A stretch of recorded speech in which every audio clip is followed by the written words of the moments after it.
श्री राम समर्थ। जनवरी 19। नाम और नसीब के भोग। अनेक लोग मुझसे पूछा करते हैं कि नाम का नसीब से कैसा संबंध है। एक दृष्टि से यह प्रश्न बड़े महत्व का है, क्योंकि कई लोग नसीब के भोग टालने के लिए नामस्मरण करते हैं। सामान्य व्यक्ति की धारणा होती है कि देह का सुख दुख मेरा सुख दुख है। इतना ही नहीं, वह तो यह भी मानता है कि देह सुख में है तो मैं सुखी हूँ और देह दुख में है तो मैं दुखी हूँ। नसीब के भोग ने अब तक किसी को खाली नहीं छोड़ा है। फिर किस ढंग से नसीब से निपटे, यहाँ यह ध्यान में रखा जाए कि नसीब की पहुंच केवल देह तक ही होती है।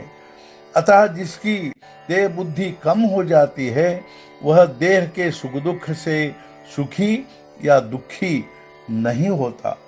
नामस्मरण के कारण देह बुद्धि कम हो जाती है, इसलिए नामस्मरण करने वाला व्यक्ति नसीब के भोग भुगतता है, फिर भी वह प्रसन्न रहता है। नामस्मरण के कारण मिलने वाले आनंद की तुलना में उसे नसीब तुच्छ लगता है। नाम की महत्ता और सामर्थ्य विलक्षण है। पहले घटित हुआ अपराध नाम नष्ट करता है। जिनका जीवन बर्बाद हो गया है, उनका नामस्मरण से उद्धार हो जाता है। नामस्मरण सभी प्रार्थनाएं, पूजा, सेवा का राजा है। भगवान का रूप आनंदमय है। उसकी समीपता नामस्मरण के कारण प्राप्त होती है। उसकी कृपा होने में देरी नहीं लगती, बल्कि जिस पर भगवान की कृपा है उसी के मुख में नाम आता है। नामस्मरण एकमात्र ऐसा साधन है जो सभी समय, सभी स्थानों में, सभी अवस्थाओं में कर सकते हैं।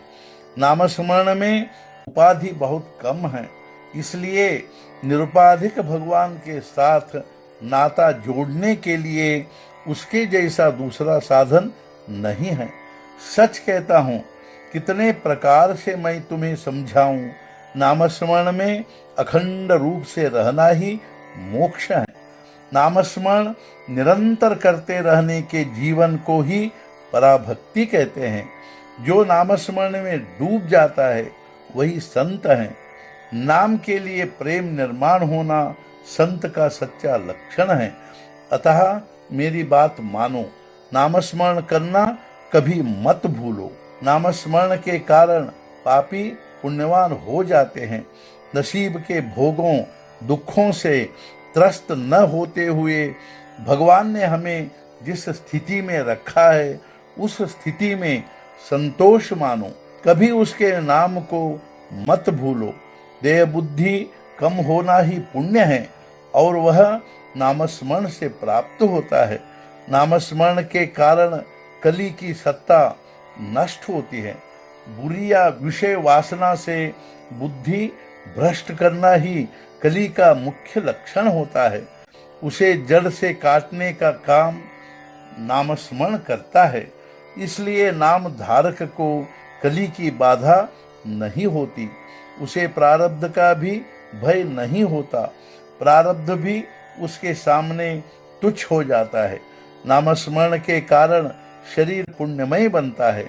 जिसके हृदय में नाम होता है, वहाँ भगवान को स्वयं आना पड़ता है। इसलिए उसके शरीर में सत्वगुण की वृद्धि होती है और वह पुण्य रूप बनता है। देह को नसीब पर छोड़ दो, स्वयं उससे अलग रहो। जो परिणाम होगा उसमें आनंद मानो। भोग या आपत्तियां प्रारब्ध से आती हैं, ऐसा कहने के बजाय वे भगवान की इच्छा से आती है, ऐसा कहने से संतोष प्राप्त होगा। आज का मुख्य विचार, भगवान का स्मरण करते हुए जो योग्य लगेगा वह उसी की इच्छा से हो रहा है, ऐसा समझकर काम किया जाए। जो इस ढंग से काम करेगा उसे अवश्य संतोष होगा। सद्गुरुनाथ महाराज की जय। जय जय रघुवीर समर्थ।